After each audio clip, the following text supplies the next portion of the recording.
Okay, a little bit of help with this question. This is a tough one. This was number 5 on the alternate assignment, or for those of you that joined me for class, this was the second one that you looked at after our warm-up when you guys were in your groups.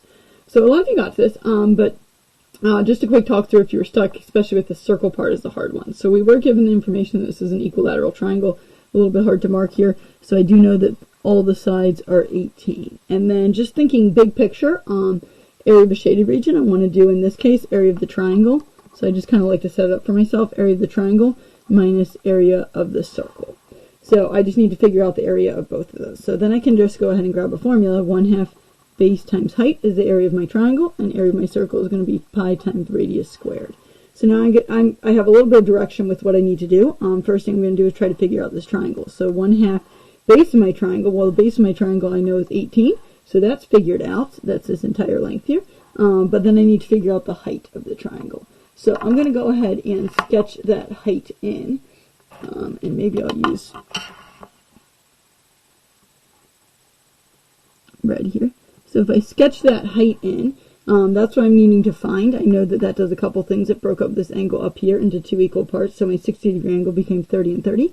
And then I know that I broke up this side into 2 equal parts. So I know now that this is 9, and that's 9.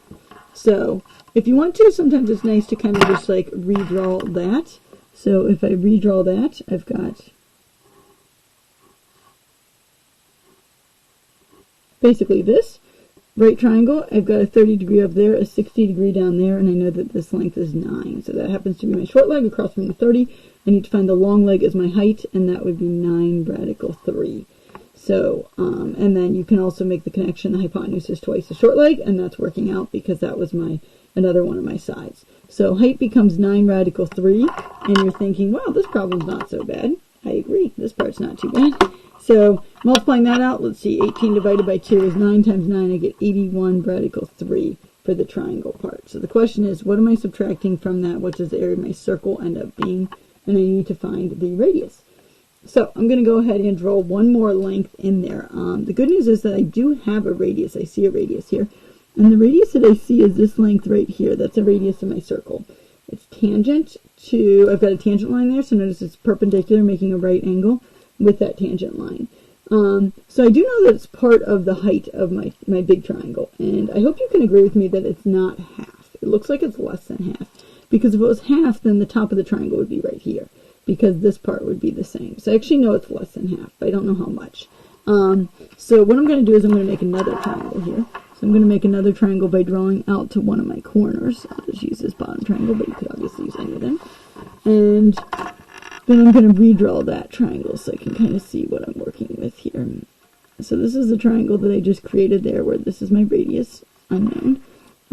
I can do a couple things here. I can notice that this 60-degree angle for that corner was split in half, giving me 30 there and 60 here. I could also recognize that if I did the same thing there, I'm splitting my triangle into 3 triangles.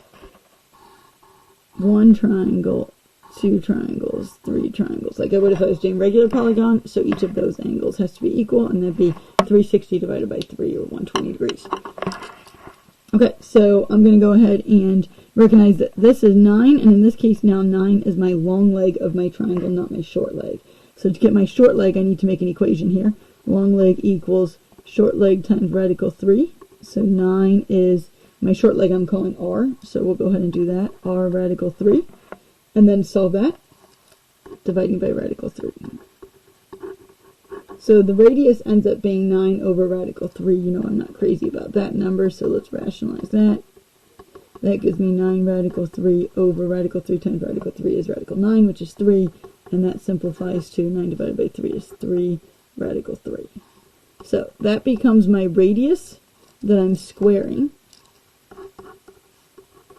And then multiplying by pi. Just a quick note, reminder on squaring that. We're squaring both parts. So that's 3 squared times radical 3 squared. And radical 3 squared is just 3.